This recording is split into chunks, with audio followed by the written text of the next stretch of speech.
boa noite a todos. Muito boa noite. Hoje é dia 9 de fevereiro de 2023.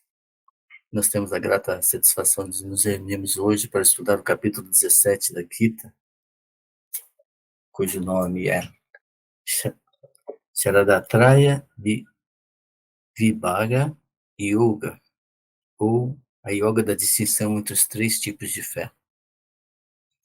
Esse é o penúltimo capítulo e uma satisfação muito grande de ter chegado até aqui. Estou extremamente feliz com isso e é mais um sentimento de felicidade mesmo. E vamos à nossa instrução de hoje. Para isso eu passo a palavra ao Rubens, que dê seguimento aos estudos de hoje. Muito obrigado, Rubens, muito obrigado a todos. Boa noite a todos. Hoje nós vamos dar continuidade ao estudo do capítulo 17, que nós iniciamos a semana passada, fazendo um resumo de tudo que nós vimos até aqui, discutindo as questões principais, e hoje nós vamos fazer a leitura do texto, a leitura do capítulo. Então, lembrando, o Vanildo já nos trouxe, Sharadatraya Vibhaga Yoga. Ou seja, Traya de tripla, Então, a distinção Vibhaga sobre os três tipos Traya de Sharadha. Então, essa é a ideia do capítulo. E como a gente já tinha visto na semana passada, esse capítulo de 28 versos, ele inclui integralmente o capítulo 9 da edição da Gita do Shuddhadharma, intitulado Sadhanatraya Dharma Gita. Ou seja, a gente já vê aí uma relação sobre a sadhana e Sharadha. É como se a disciplina fosse, de fato, essa que se funda em Sharadha, Ou seja, qual é a tríplice disciplina? A sadhana, ou seja, essa disciplina metódica para se alcançar a meta, o alvo, ela é constituída dos meios para se obter Sharadha. São yagna, como nós já vimos, dana e tapas. E essa tríplice disciplina, ela se relaciona com o tríplice aspecto de Sharadha, Uma vez que yagna, dana e tapas pode ser sátrico, rajásico e tamásico. E do mesmo modo a Sharadha pode ser sátrica, tamásica e rajásica. Eu lembrei ainda, porque eu acho isso uma curiosidade, que a palavrinha sadhana vem de sadhu, ou sadhu, ou seja, aquele asceta que busca a meta metodicamente. Então, tudo isso já foi visto. E então, vamos começar a leitura do capítulo 17. E eu quero mostrar aqui que nesses 4 versos iniciais, o Arjuna vai fazer uma pergunta e o Krishna vai começar a tratar sobre a natureza do discípulo. E a pergunta que o Arjuna levanta, vamos ler aqui. Aqueles que sacrificam, descartando os estatutos das Escrituras e, no entanto, são dotados de fé, qual é o seu modo de vida, ó Krishna? Sattva, Rajas ou Tamas. Tem um monte de coisa acontecendo aqui. Primeiro que a gente poderia ver outras traduções que têm pequenas variações nos termos. Mas o mais importante, e que isso passa batido na maioria dos comentaristas que eu tenho conhecimento, é essa contradição em termos que só é identificado quando eu faço uma leitura por meio do Shuddha Yoga. Isso não é perceptível para os demais, que traduzem Sharadha pelo termo fé. E não é uma tradução a mais perfeita, Então, é essa tradução que vai fazer com que o texto apresente uma contradição em termos, que a gente chama. Ou seja, são dois termos justapostos e que são antagônicos. Quais. Do que eu estou falando? Eu estou dizendo que. Bom, primeiro a gente poderia refletir, desde a definição da Idade Média, sobre qual é o sentido do termo fé. Mas, acredito, não precisa ser precioso, nem muito rigoroso. Basta com que a gente entenda que a gente não pode ficar no senso comum. Né? Então, ou seja, fé é aquilo que eu tenho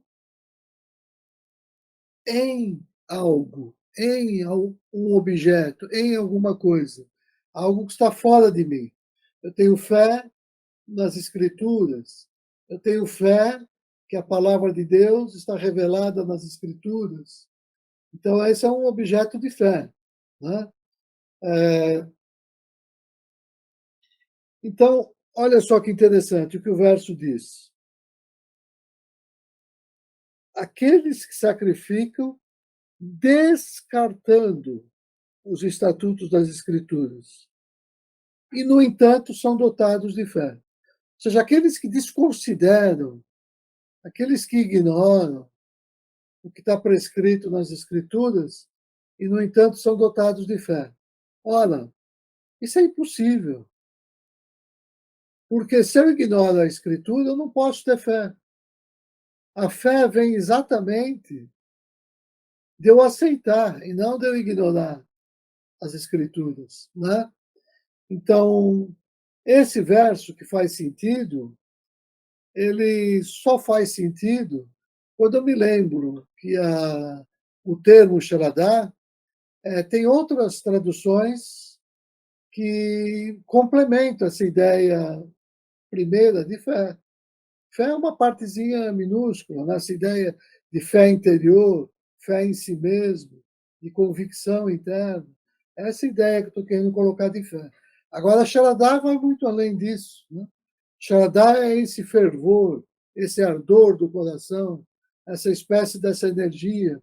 Então, o que ele pergunta é, mesmo que eu não esteja cumprindo os rituais, né, mas se o meu coração ferve quando eu estou agindo na vida, né, de que tipo é essa minha Sharadá, que é a pergunta. Né? Aí ele diz, dotado de qual é o seu modo de vida?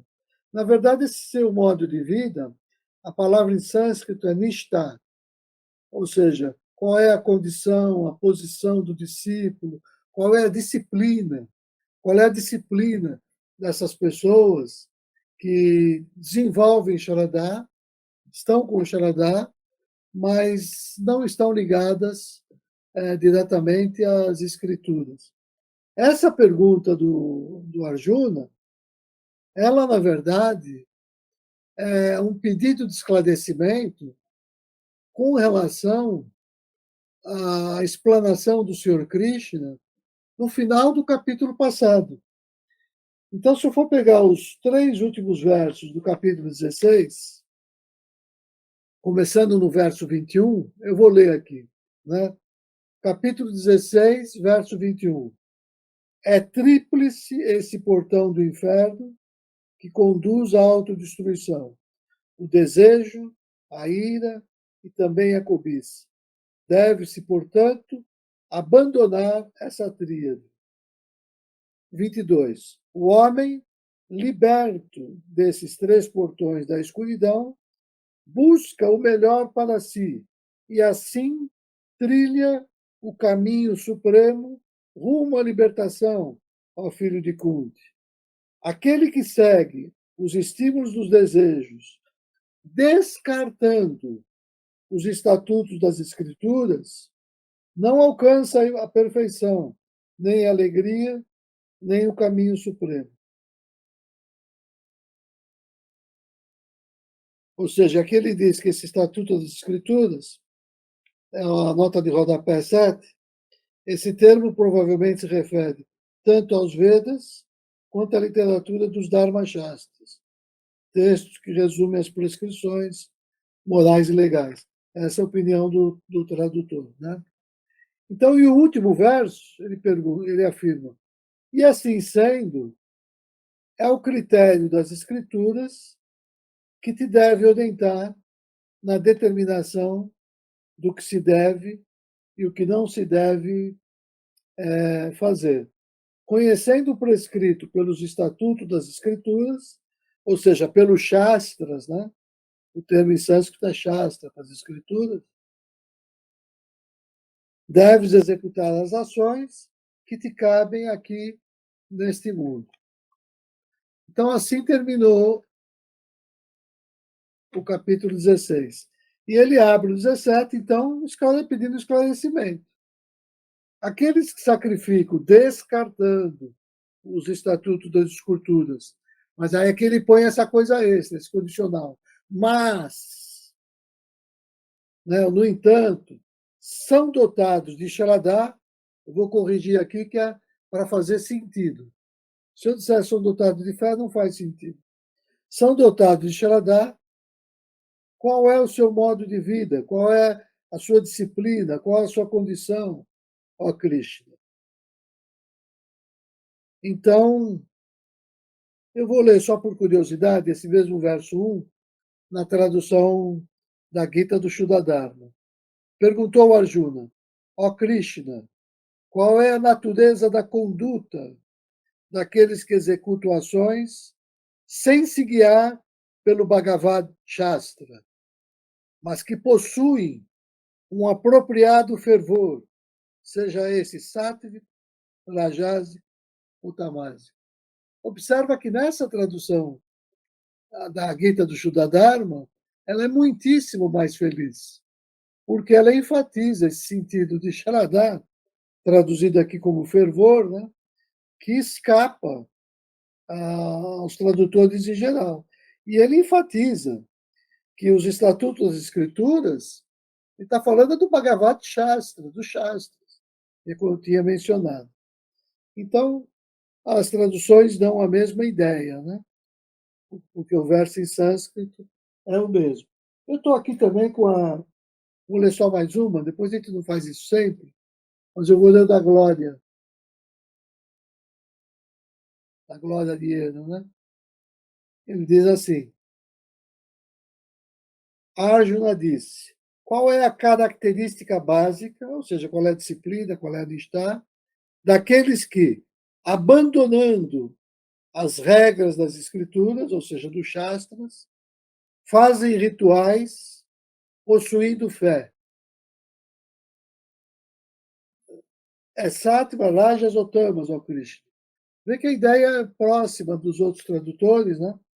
E ela também traduz por fé, o que, de novo, evidencia essa contradição entre o abandono do texto sagrado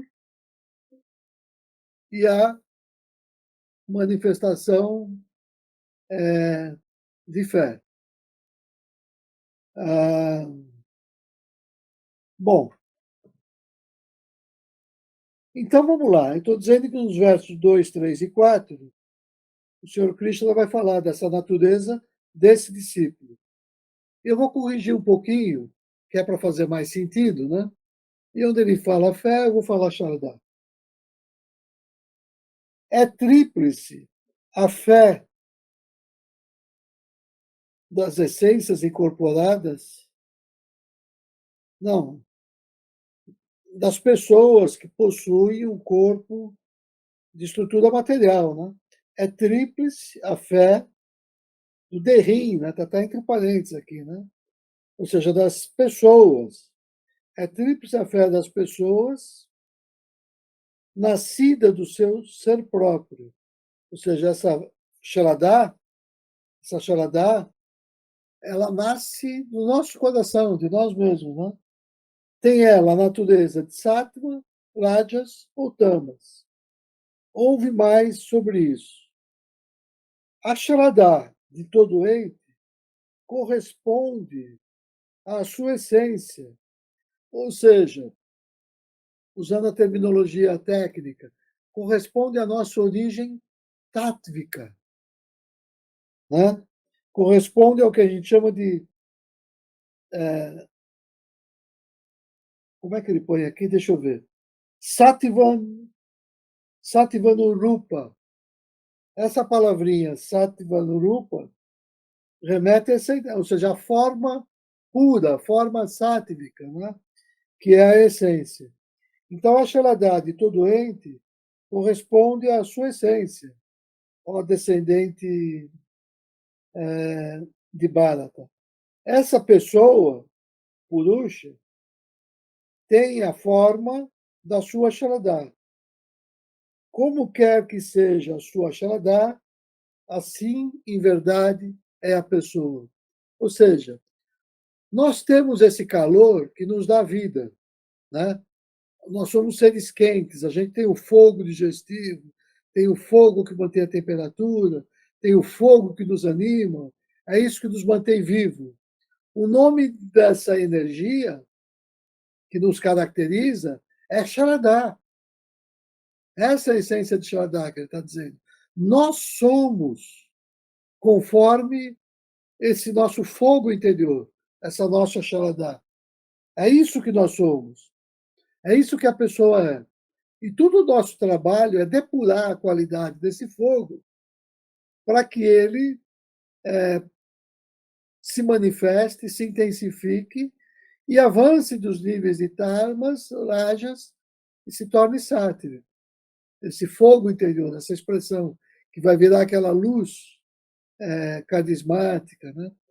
Que faz com que todas as pessoas queiram estar próximas de um santo, que são atraídas por aquela energia e tudo mais, né?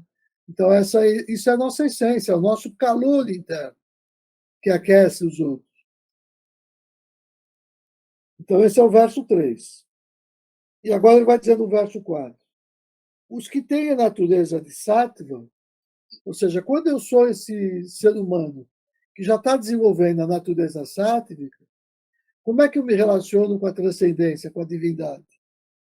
Eu me relaciono com o mundo das divindades, com o mundo do sagrado, com o mundo dos seres santos, dos deuses. Quando eu faço as minhas práticas religiosas, eu faço buscando a conexão com esse universo. Agora, se a minha natureza fosse da chamada rajásica, o meu fervor fosse rajásico, nas minhas práticas, eu invocaria aqueles seres que têm poder de agir na Terra, promovendo o bem e o mal, né? Ou seja, às vezes fazendo um trabalho para prejudicar alguém, ou coisas assim. São seres, como se fossem seres demoníacos, que são acessíveis às pessoas que emitem essa qualidade de energia inferior, que atrai esses seres para a sua atmosfera. É fácil a gente perceber isso, né? Por exemplo, quando a gente entra numa igreja, qualquer um percebe ali que existe uma atmosfera, uma aura que nos conduz naturalmente a nos portar de uma determinada maneira, a ficar em silêncio, a se benzer, ficar de joelhos. Agora, se eu entro num boteco que tem muita algazarra, muita cachaça, a energia que acontece ali é de outro tipo. E os seres espirituais que são atraídos para aquele ambiente, a gente diz que eles como é que é? Obsessionam os presentes. E quando eu faço os meus rituais religiosos, eu faço permanecendo nessa dimensão, porque eu não estou ainda preparado para as disciplinas superiores do yoga, que me permite, em meditação, alcançar os reinos superiores. Então, eu fico nesses reinos intermediários. É isso que ele diz, as pessoas de natureza rajásica, mesmo quando têm as suas preces atendidas, têm atendida nessa relação de barganha com essas divindades inferiores que tem esse papel mesmo, assim, de atuar dessa forma. E os outros, as pessoas que têm a natureza de tamas, aí são aqueles que se relacionam com o que ele está traduzindo aqui, por alma penada, né? E, ou seja, aqueles que se relacionam numa linguagem assim um pouco mais técnica, que aqui o nosso tradutor não seguiu, com os seres elementais, e que adoram, que executam a idolatria de imagens, coisas que não têm vida, que não têm poder. Então, eles são seres tamásicos. Essa é a leitura dele. Então, o discípulo tem essas três naturezas. Nas nossas práticas, a gente se relaciona ou nesse nível, os seres elementais e das seres, esses espíritos que vagam por aqui, ou com os seres mesmo de poder demoníaco, ou com as divindades, com os seres divinos, né? Então, a minha mas de qualquer maneira eu estou falando de Shaladar, estou falando coisa que me enche de energia, né? Que me deixa uma energia. A Shaladar é energia, eu vou qualificá-la nesses três modos, né? Então, se ela é tamásica, o meu ato religioso faz com que eu haja por ódio. Por exemplo, colocando uma bomba numa mesquita. Estou lá cheio de energia, sou capaz até de ser um homem-bomba, colocar uma bomba em mim. Eu sou movido por uma espécie de fé cega, que a gente chama, que é o nome da Shaladá Tamásica e também da Shaladá Rajásica. Então, quando a fé é cega, né, a gente age por essa força, que não é a força superior, que é o que caracteriza a Shaladá Sátvica, que é o que a gente chama que é o amor. Shaladá Sátvica, esse ardor, esse fervor do coração, né, é o amor que caracteriza o que é o Bhavana. Então, é disso que ele está tratando nesses 4 versos iniciais. Vou continuar a leitura. E vamos lá. As pessoas que suportam horríveis asceses, não ordenada pelas escrituras, imbuídas de ostentação e do sentido do ego, impelidas pela força do desejo e de paixão, oprimindo loucamente o agregado dos elementos que habitam no corpo, e assim oprimindo também a mim, que habito dentro do corpo, esteja cientes de que estas têm intenção demoníaca. Foi uma tradução forte que eles cresceram, né? Ele escolheu uma tradução forte. A tradução do livro do Shuddhadharma é um pouco mais suave, aqui eu vou ler como está lá também. Número 5. As pessoas de natureza orgulhosa e egoística, que são impelidas por fortes e passionais gostos e desgostos, bem como quem pratica severas austeridades, contrárias aos mandamentos do Shastra, destituída de discernimento espiritual, atormento a constituição elemental do meu corpo, como também a mim, que moro dentro dele e por isso considero-as de convicções azúricas. O que é que são essas severas austeridades, né? Tem o excesso. Existe um livrinho que o Dom Benjamin Srivajana, saudoso Srivajana, o introdutor das práticas de meditação na América Latina, né? Ele escreveu um livrinho que chamava Sobre os Sacrifícios Inúteis.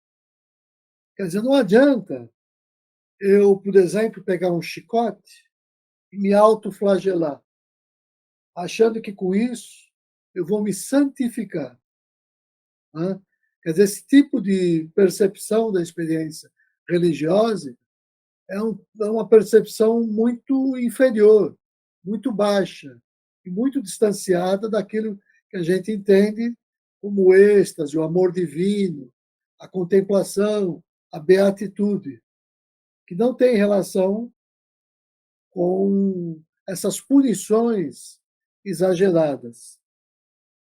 Que ele vai avançar ainda nesse tema. Até o alimento, que é caro a todos, é tríplice.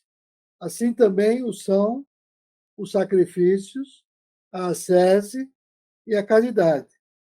Ou seja, ele vai dizer agora como eu tenho que fazer isso, que as pessoas fazem dessa maneira exagerada. Né? Rubens, Ou, oi, perdão, o que ele fala de ascese, a gente pode traduzir por austeridade? etapas, né? Etapas, né? É É, só porque aí fica na nossa linguagem, fica mais fácil, fica mais. exatamente.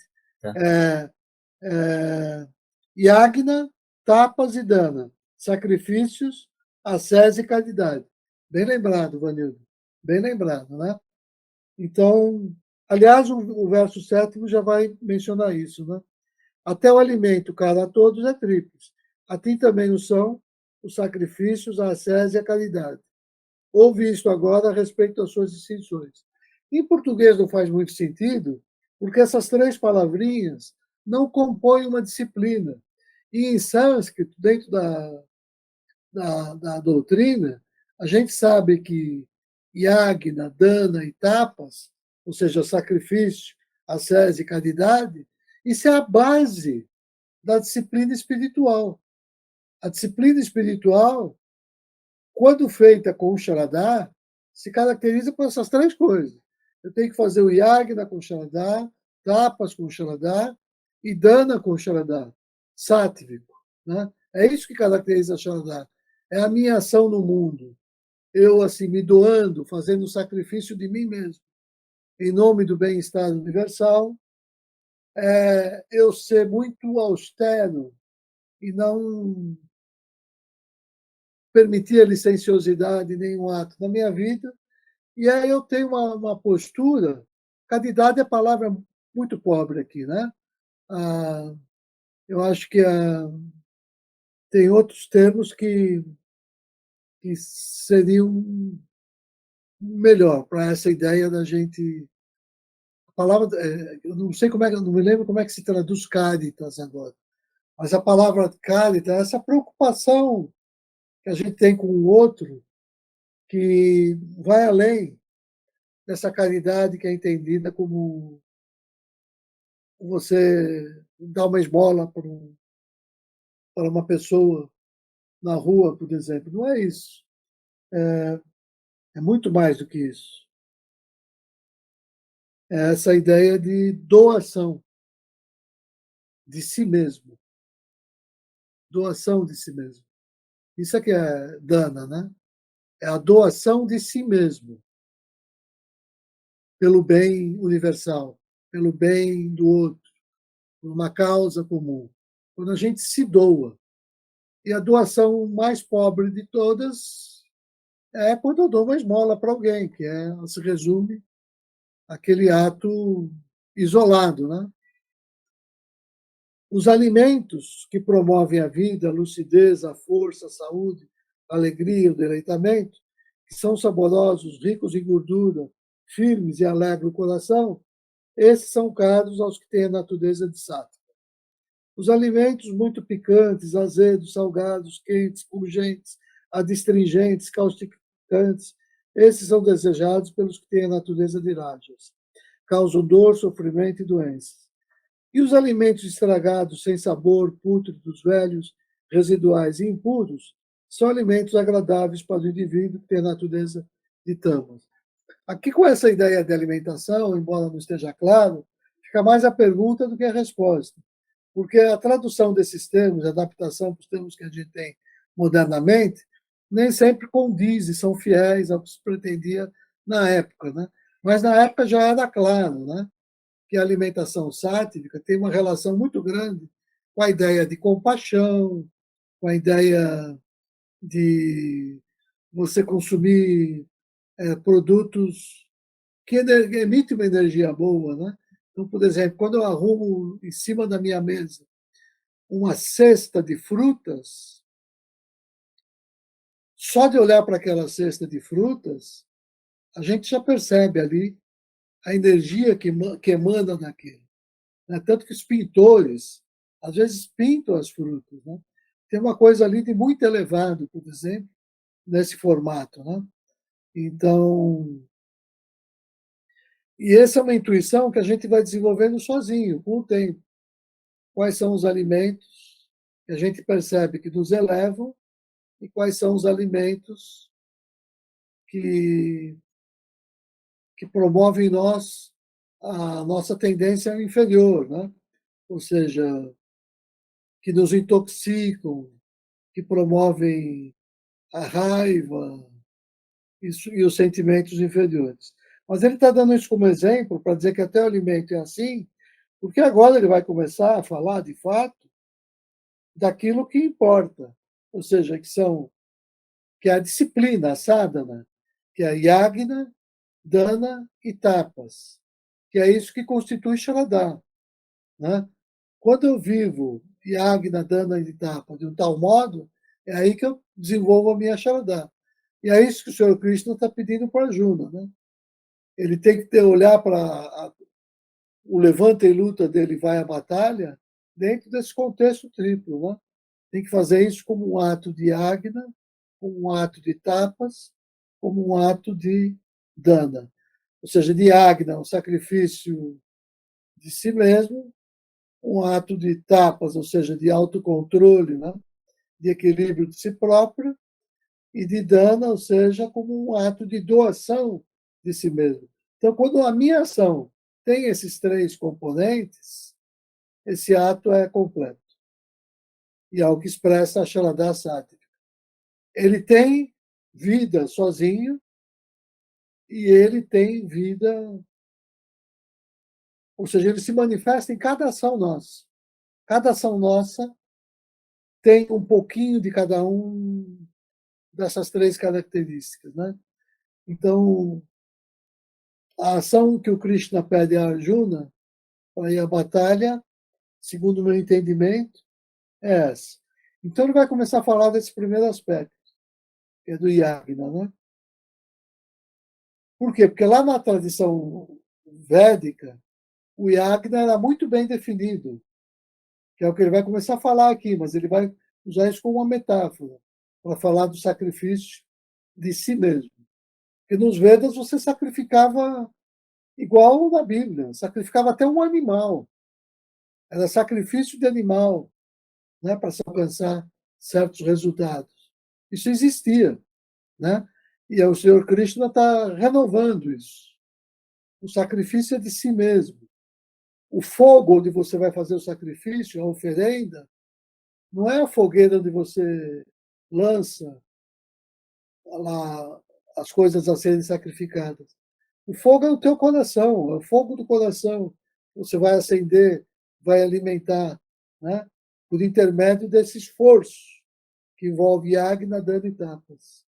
Esse esforço que significa sharadá, essa força de vontade, essa capacidade de, de agir, de se motivar, de fazer ferver o coração, né? Que é o que chama de sharadá. Então, o verso 11 já começa. O sacrifício oferecido de acordo com os estatutos das Escrituras, por aqueles que não desejam seu fruto e que concentradamente pensam somente o sacrifício deve ser oferecido, tal sacrifício tem a natureza de sático. A principal característica, não, você está fazendo isso porque é necessário e não porque você deseja, ou você vai se beneficiar dessa ação. Você está fazendo isso por uma causa maior. Né? Então, aqui no versinho do Shuddha-dharma, na Gita do Shuddha-dharma, eu gosto bastante desse capítulo do Shuddha-dharma. Então, está assim, o yagna, o sacrifício, é de natureza sátrica quando é feito corretamente, de acordo com os ritos sacramentais, por alguém que não deseja fruto algum como recompensa e considera a sua execução como justa e necessária. Então, ele está ensinando já sobre aquela coisa que é silenciar o ego. Como é que eu silencio o ego? Como é que eu exerço a Naiskarmia Siddhi? A gente mencionou nos outros capítulos. Né? Esse poder de agir pelo não agir. Né? Silenciar o ego é me tornar um instrumento da divindade. Como é que eu caminho para isso? Quando eu faço da minha ação um ato de Agna Sattva, de Tapa Sattva e de Dana Sattva. Essa é o que o texto aqui sugere, do Shuddha Dharma, inclusive. Né? Então, ele falou sobre o Yagna Sattva. Mas ele vai descer para os outros níveis. Né? Quando a coisa não é feita com essa impessoalidade, com esse desapego, né? Quando o ego não está em silêncio, como no nível sátivico. Pelo contrário, quando é o ego que rege. Então, o que acontece quando o ego rege? Quando o ego rege, a sua ação vai ser a ajásica ou tamásica. Aí o ego está no controle. E é o que ele diz aqui. Ó. Mas o sacrifício oferecido com a expectativa de fruto e também com a finalidade de ostentação, esteja ciente, ó Bharata Shrestha, de que esse tem a natureza de rajas. Aqui, ó. Se é oferecido, quem é que tem essa expectativa de fruto? Quem é que às vezes gosta de ostentar? Né? É o ego. É o ego. Então, nesse caso, esse teu sacrifício, que é tão típico dos políticos, né? Quando o político vai à igreja, ele vai para padecer, né? Para ostentar, não vai lá porque ele de fato está fazendo uma ação verdadeiramente espiritual, né? Em geral, né? Claro que tem exceções. Então, e quando é que o Yagna é tamásico? Vamos ver. Verso 13. O sacrifício oferecido sem os estatutos das escrituras, sem a oferenda de alimentos, sem mantras, sem remuneração ao sacerdote, sem fé, ou seja, sem charadá, declara ser esse de natureza de tamas. Deixa eu ver como está o do Shuddha, porque essa parte é interessante ver como está lá. O yagna considerado tamásico é o que é realizado em desacordo com os devidos requisitos. Está bem mais elegante essa tradução. Com os devidos sacramentos, ou seja, quando a oferenda não é dedicada, nem consagrada, nem acompanhada com doação, como também não é efetuada com o necessário fervor. É efetuada, ou seja, o fervor da Sharadá. Né? Deixa eu ver, só por curiosidade, como é que está aqui a tradução da Glória Iena.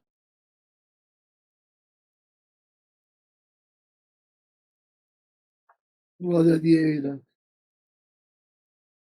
Aqui diz ela no 13.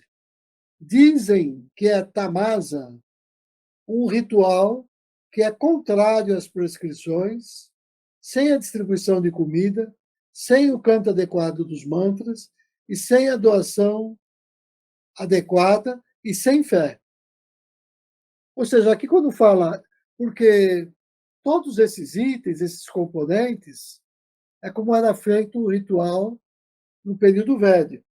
Ou seja, você tinha o texto sagrado que prescrevia de uma maneira normativa todos os passos que você tinha que seguir. Depois desses rituais, você consagrava o alimento e esse alimento era distribuído. Todos esses rituais, você sempre tinha assim frutas, que você consagrava da cerimônia dos alimentos, fazia parte do ritual védico. Sem o canto, ou seja, todo o ritual era com entoação de mantras, todo o ritual era assim, no período védico, e envolvia doação, pagamento mesmo, porque você Quando você encomendava um ritual, enquanto, por exemplo, um príncipe ou um regente, quem ia realizar o ritual era um sacerdote. Então, ele fazia a condução do ritual. Mas tudo envolve custo, o sacerdote precisa sobreviver. Então, essas pessoas que encomendavam o ritual também faziam doações para o sacerdote. Então, tudo isso era como era feito no período védico. Né? E aqui, essa ideia vai ser toda ela internalizada, né? Porque a doação passa a ser de si próprio, como a gente já falou, e tudo mais. Então, nós já vimos sobre Águida, agora ele vai falar da mesma coisa, de tapas. Porque esses três termos, Yagna, Dana e tapas, são os termos que caracterizam as escrituras védicas, ritualísticas. Então, ele está trabalhando esses termos aqui, mas levando para o contexto em que se situa Arjuna. Né? Então, agora ele vai falar de tapas. A adoração dos deuses, aos nascidos duas vezes, aos mestres e aos sábios, bem como a pureza, a retidão, a castidade e a não violência, a isso se chama ascese do corpo. Ou seja, esse é o nível sátrico que ele está falando, né?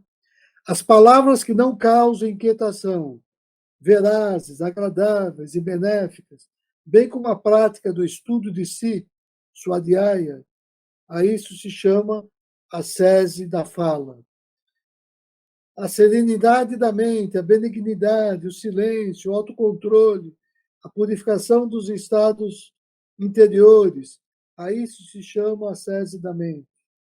Esta tríplice ascese, suportada com suprema Sharadá, supremo fervor, né? Por homens jungidos e que não anseiam pelo fruto de seus atos, ou seja, que não são egoístas, né? Declara-se ter a natureza sátiva. Então, dos versos 14 até o 17, eu estou falando de tapas, que ele traduziu aqui por ascese, mas o termo é tapas, né? Então, deixa eu só ver no texto do Shuddharma como isso está.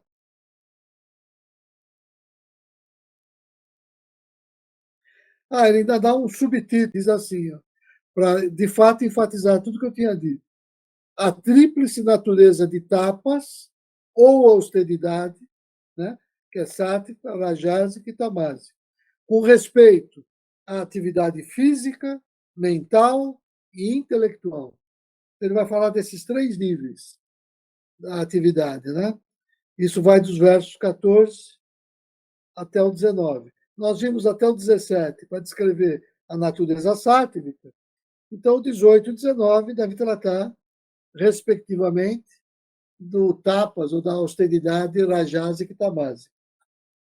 Então, tapas ou ascese, realizada com a finalidade de se obter o beneplácito, a honra e a reverência das pessoas por ostentação, declara-se ter ela, aqui nesse mundo, a natureza de rádias, sendo leviana e instável.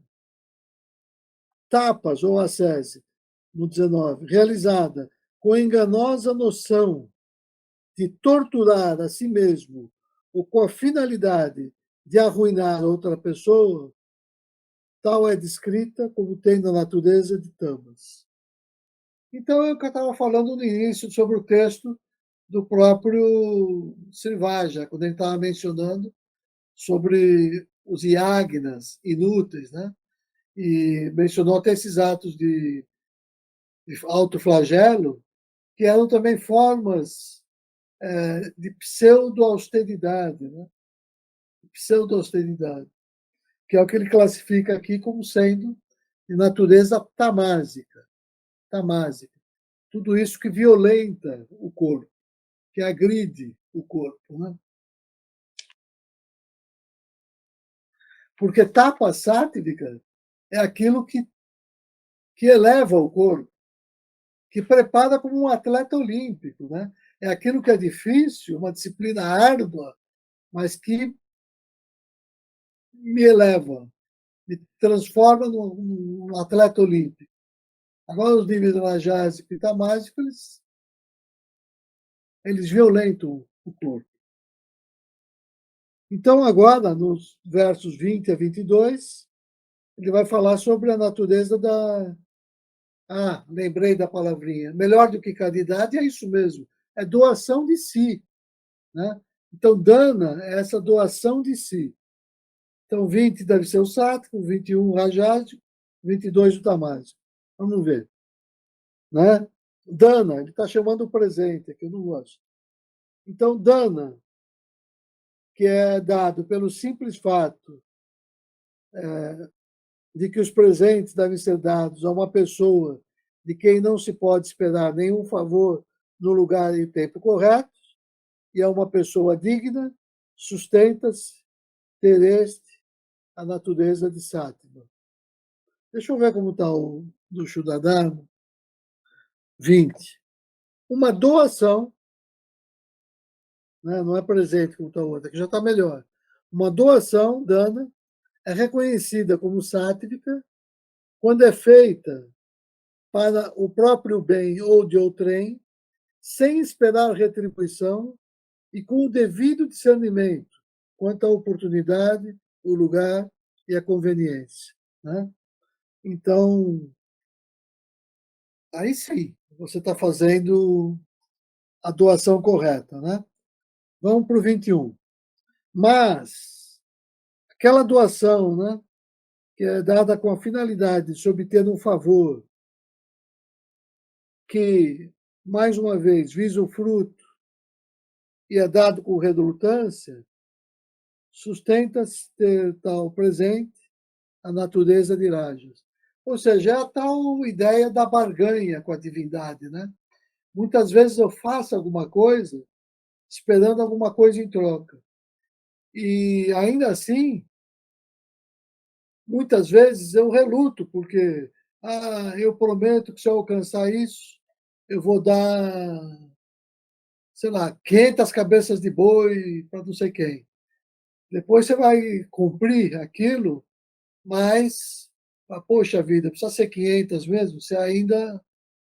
Né? Então, esse é o nível de rajas, que é a parte onde já entra o egoísmo. E na parte de sattva, de tamas, diz assim, né? Quando essa doação ela não é feita no lugar e no tempo correto e é dada a pessoas indignas, com desrespeito ou desprezo, proclama-se que tal presente tem a natureza de tamas. Olha que interessante. Aquilo que a gente dá tem que dar a quem é merecedor de receber. Não é qualquer um. Ou seja, não basta a pessoa pedir para a gente saber que a gente tem que prover aquela necessidade. Olha que interessante isso. Não é a pessoa que pede que define se ela necessita ou não daquilo. É você que está doando que olha o coração dela.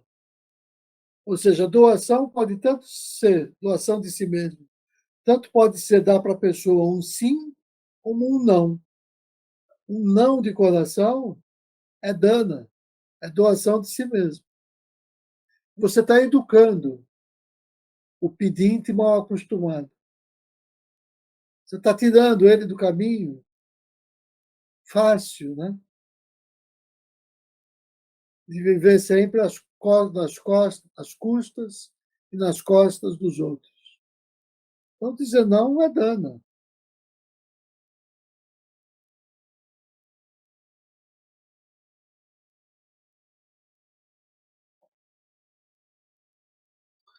Vinte e dois. O presente que não é dado no lugar e no tempo correto e é dado a pessoas indignas com desrespeito ou desprezo, proclama-se que tal presente tem a natureza de tamas, como nós já vimos.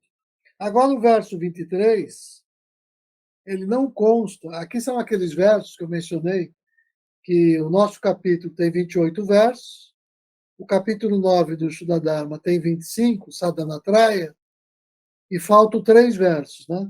O primeiro verso que falta é esse aqui que a gente vai ler agora. E que, na verdade, ele é muitíssimo esclarecedor dos versos que se seguirão, como nós veremos. Na outra edição da Gita, esse verso vai aparecer em outro lugar. Então, esse esclarecimento é indireto. E aqui no texto que a gente vai ler agora, o esclarecimento é direto, porque se segue exatamente no verso seguinte a explicação. Então, o verso 23 não aparece aqui no capítulo 9, na sequência desses versos. Aqui diz assim: Om Tat Sat. Sustenta-se ser esta a tríplice designação de Brahman. Por ela, em tempos antigos, foram estatuídos os Brahmanas, os Vedas e os sacrifícios.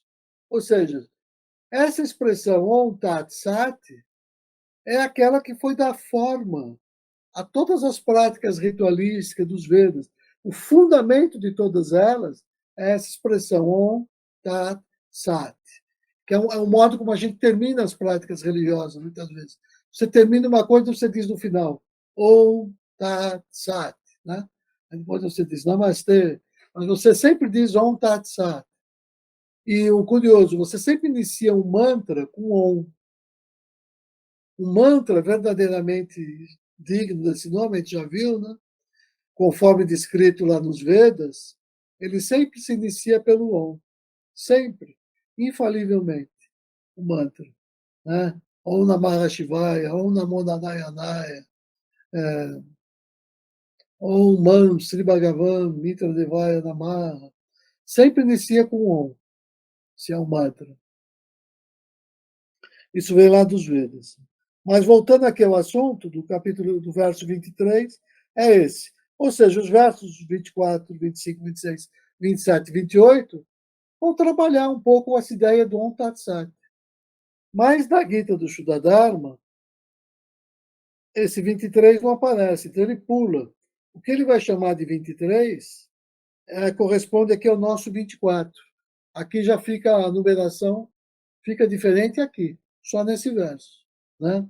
Que, aliás, é o verso que é considerado o verso mais importante do capítulo. É esse verso.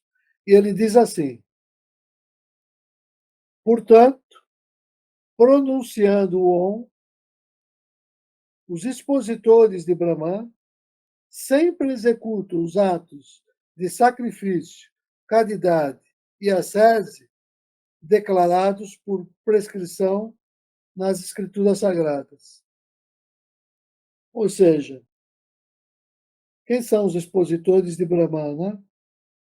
São esses que conhecem. Na época védica eram os sacerdotes, que conheciam a ritualística e faziam o ritual, né, dessa maneira. Então,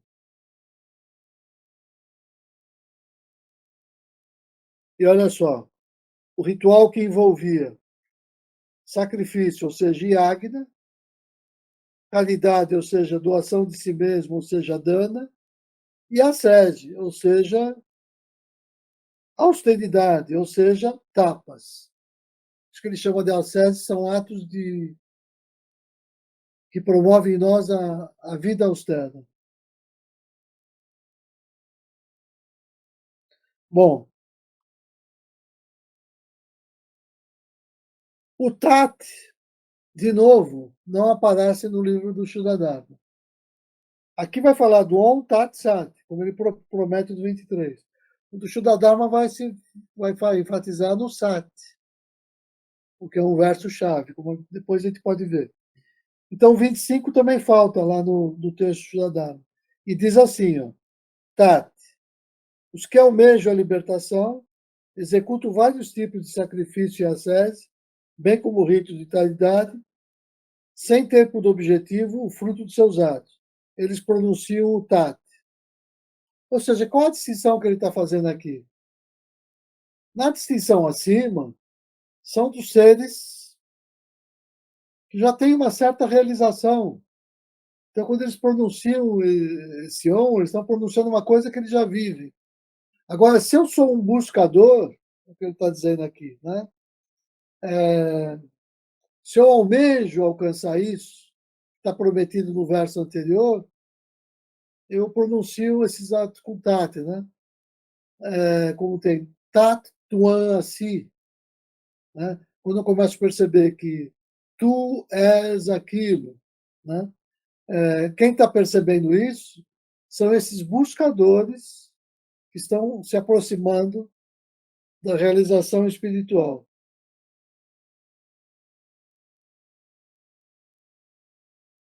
E, de qualquer maneira, Sati, né, agora o 26, ele vai dizer que é a palavra empregada que dá o sentido de real, o sentido de bom.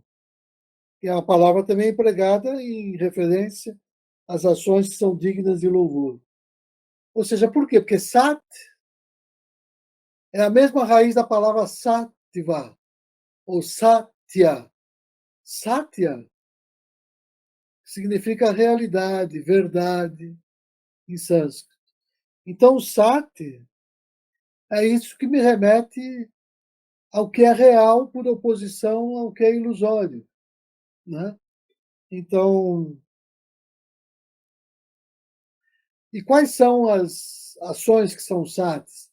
Ou seja, a ação que é ação de verdade, né? É aquela que é digna de louvor. Essa que é a ação que vivifica, que existe, que é real. As outras acabam sendo ilusórias, porque elas não ficam, de uma certa maneira. Então, o verso 26, na Gita do Shuddha-dharma, é o 24.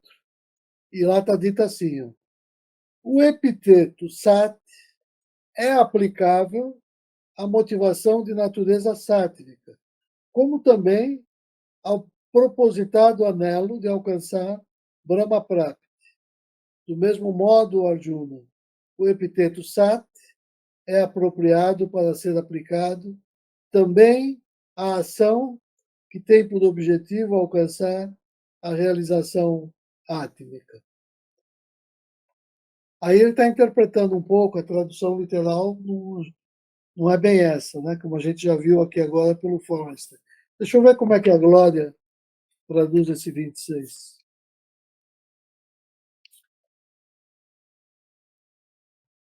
Sat é usada no sentido de existência, como eu tinha falado, né? De verdade, de real, né? Então achei bonito aqui isso que ela disse. E no sentido de bondade, claro, né? Quando a gente se lembra da natureza sátrica, né? E também, ó, Parta, a palavra sat é usada como referência a uma ação auspiciosa, que é o que a gente tinha visto. Então, sat é o que caracteriza aquilo que é real, aquilo que vivifica, aquela ação que é feita da maneira correta, porque é ela que frutifica. Mesmo quando eu faço um sacrifício religioso, se a ação é sati, ou seja, se ela foi feita com perfeição, eu alcanço os objetivos daquela cerimônia. Se não é sat, ela não produz o efeito desejado. Então, dito isto, que esse 27 também não está. Agora sim, deixa eu ver aqui. Essa que eu vou ler agora também não está no Shuddha-dharma, que é outra sobre Sat. Ela aparece em outro lugar, não aqui, né? Sat é chamada a perseverança dos sacrifícios na ascese e na caridade. Além disso, as ações executadas com essa finalidade são denominadas sat. Ou seja, sat é exatamente o que eu falei, aquilo que é feito com perfeição, né? Então, deixa eu ver como é que a Glória traduz. Porque esse verso não está aqui no capítulo do... E eu não procurei onde ele aparece, na versão do Shuddha-dharma. A firme entrega ao ritual a ascese e a doação, é também chamado de sati. E a ação para o Ishvara é também chamada de sati. Exatamente isso, né? Quer dizer, quando eu faço aquela coisa com Shraddha, isso é que dá, ela é real, ela tem força, ela de fato produz resultado. Fala, Vanildo. Eu ia ler para a gente aqui o da Sua Dharma, o 27, que é o 22, 23, né? 22, versículo 23. A constante fé na virtude de Agna, Dana e Tapas, entre parênteses, ações objetivas de natureza sática, é declarada ser sati em si mesmo. Assim também a execução do ato subjetivo, Abhyasa Karma, dedicado ao princípio de vida, que é Tat, é declarado ser também Sat. Então, ele vai um pouco além da tradução, né? Aqueles versos, quando a gente fez o estudo da Gita Bhasya, a gente dizia que a gente entende o sentido, ele está traduzindo, mas ele está explicando também, né? Ele está interpretando. Vai um pouco além da tradução. Ele diz mais que a tradução. Mas eu gostei, porque é esclarecedor. É esclarecedor. Não traduz no sentido que a gente diz, mas esclarece, né? Podia estar quase que como a tradução e comentário a esse verso, porque esclarece, né? Ele acrescenta além da tradução. Achei ótimo, perfeito. Então, o último verso, esse aqui, para mim particularmente, é o verso mais importante. Para mim, né? Não, como nós já vimos, o verso mais importante, de fato, é o 24, né? É o 24, que vai falar quando a gente pronuncia o Om. É claro, que está tudo vindo do Om, né? Então é claro que esse verso é o mais importante. Mas por que esse último é significativo para mim? Porque olha o que ele vai dizer. Qualquer oblação oferecida, ou seja, qualquer ascese suportada, qualquer coisa que se faça sem Sharadá, qualquer ato de Agna, qualquer ato de tapas, qualquer ato de dana que eu faça sem a Sharadá, e aqui quando eu falo sem Sharadá, estou entendendo sem a Sharadá sátrica, né? Sem Sharadá, a isso se chama asat, ou seja, aquilo que é irreal, aquilo que é ilusório, aquilo que não tem substância, aquilo que não fica. Né? Ó filho de Prita, e de nada vale para nós, nem aqui, nem na outra vida. Ou seja, não existe disciplina sem Sharadá. Nada que seja feito sem Sharadá tem valor algum, é efêmero, é transitório. Ou seja, qualquer coisa que eu quero que me conecte ao real, ao essencial, ao verdadeiro e ao transcendente, tem que ter Sharadá.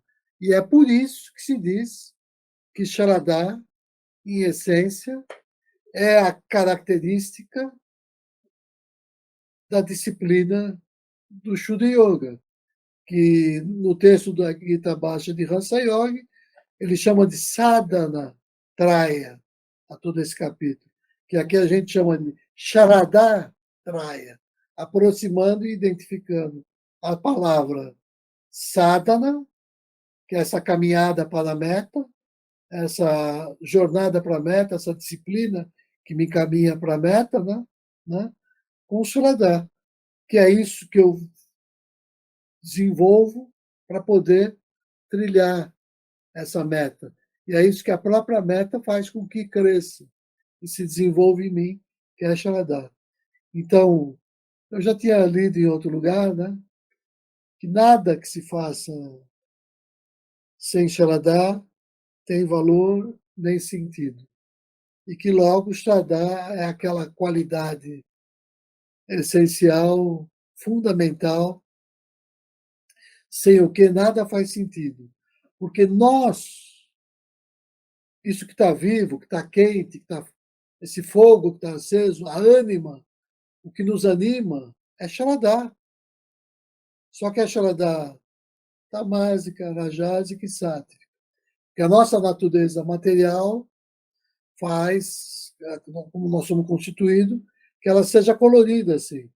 E eu tenho dois trabalhos, né? Que é purificar essa natureza e intensificar esse esforço para manifestar a Sharada sátrica em toda a sua plenitude. Por isso que, para mim, e aonde eu vejo, fechando já, né? Só que ele exemplificou, né? Por que eu percebi isso, né? Foi quando eu, estudando a Gita e querendo entender algumas coisas, de repente eu estou um dia querendo entender essa tal dessa qualidade, né? Que via presente em ajuda, via presente em algumas pessoas. Aí eu vi no. E ela é universal, não é característica da Índia, ou dos indianos, né? Porque Sharadá fala do espírito, então não depende de cultura, não depende de raça, de gênero. Ela não é corporal. Sharadá é aquilo que se manifesta no corpo de forma rajásica e tamásica, aí ela é corporal. Mas quando ela vai para o nível sátrico, ela está dialogando diretamente com o espírito.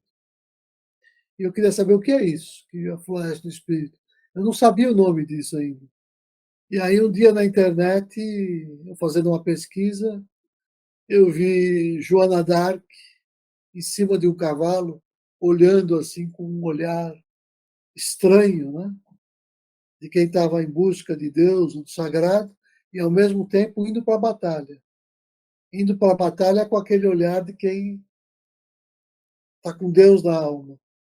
Eu falei, que interessante, mas aqui está Joana d'Arc, eu estou vendo Arjuna. Está aqui a essência da Bhagavad Gita. Preciso descobrir o que é isso aqui que está aqui. Eu ainda não sei o que é.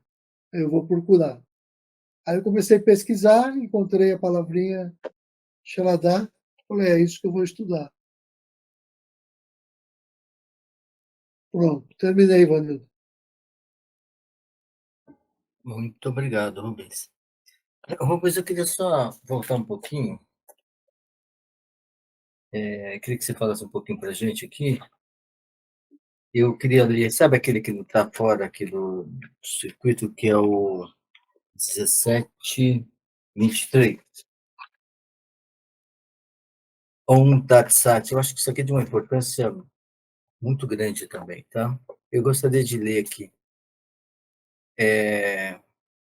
o da Shuddha Dharma, né? O nosso aqui. Nosso. Desculpa, Vanildo. Qual capítulo e qual verso que está esse? Ele está no 25º e é o versículo 21. Perfeito. Tá? E o que nós estamos vendo aqui do Feinstein é o 1723. Bom, ele diz o seguinte: Om, transcendente, entre parênteses, Tat é o manifestado, eu sublinhei como Saguna, e o Sat é o imanente, Nirguna. Né? Assim, a natureza de Brahm é declarada ser tríplice. Eu acho que isso aqui assim, é a base básica é pleonasmo, mas assim, é a base de todo entendimento. Você pode ir até para os três aforismos, tudo é Brahm, tudo, não sei o que lá, tudo é da natureza de Brahm e tudo é necessário. Né? Por isso, desde as antiguidades, os estudos dos Vedas, os sacrifícios são prescritos aos aspirantes brâhmicos. Então, assim, eu queria que você falasse um pouquinho disso, assim, porque são palavras que a gente está mais acostumado, como transcendente, manifestado e manifestado, e fica uma coisa Vou mais... falar, bem rapidamente, Ivanildo, mas vai perceber que o assunto, você colocou o dedo bem no centro ali da questão, e de fato é isso. Eu até tenho um artigozinho no livro blog sobre isso, né? Porque Depois põe no grupo para gente. um Tatsat, umas 3 dianas. Acabou. Então, o Gita do Shuddharma dá essa dica. Né? E é por isso que a Gita trabalha com o Shuddha Yoga. E por isso que essa forma de meditação é a meditação completa. Respondido. Não, super legal. Depois eu te explico por que eu perguntei, mas tá bem bacana. Eu acho que, da minha parte, tá bem entendido, principalmente essa questão. Quer dizer, o Sharadai não precisa ser muito entendido, mas ele precisa ser vivido e sentido, né, Rubens? Assim, é uma questão que você vai, a cada dia, percebendo o que te motiva, o que não te motiva, fazendo aí escrutínio sobre como você agiu, por que você agiu daquela forma, o que te motivou, né? Como, da onde vem isso, por que você vai percebendo. Então, e vivendo mesmo, assim, cada dia, cada percepção, cada momento, cada história nossa, e procurando saber a origem desse sentimento, de onde ele está vindo. Né? Se ele tem esse sentimento para a espiritualidade, se ele tem só para a matéria. E eu acho que o conjunto de tudo isso é que vai formando a nossa história aqui, né? Nessa percepção, nessa jornada aqui.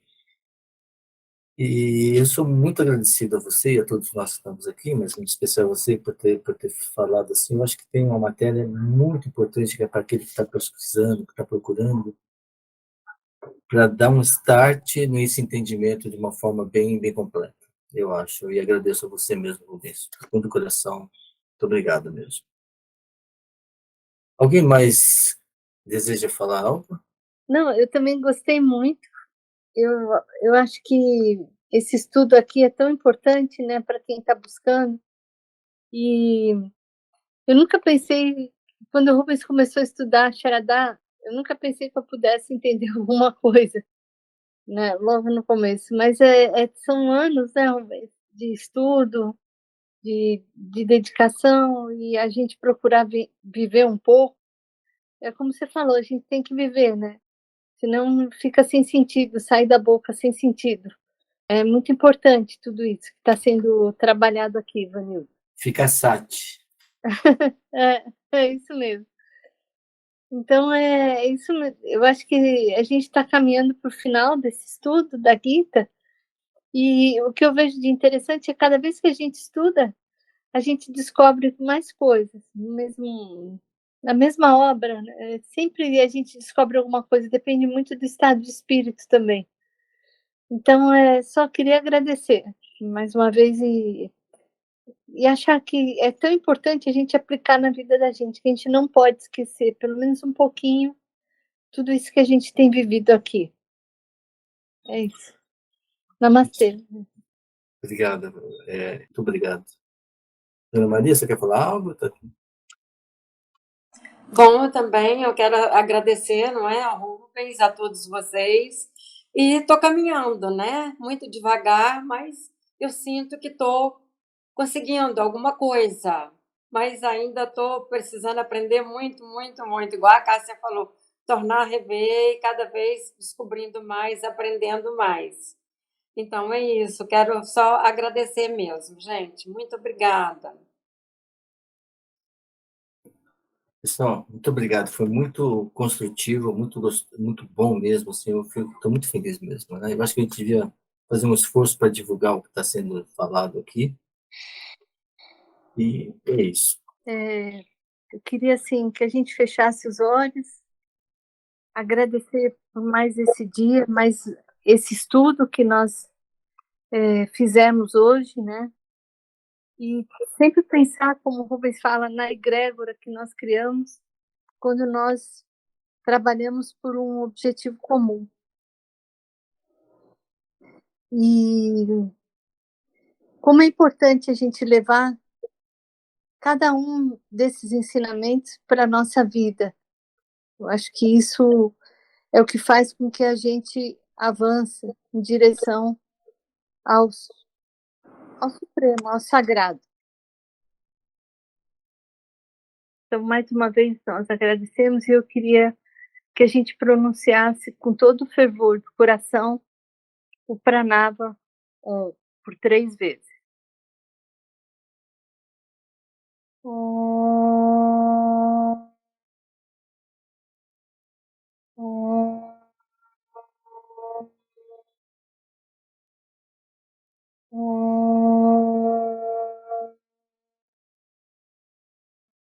Om Tat Sat.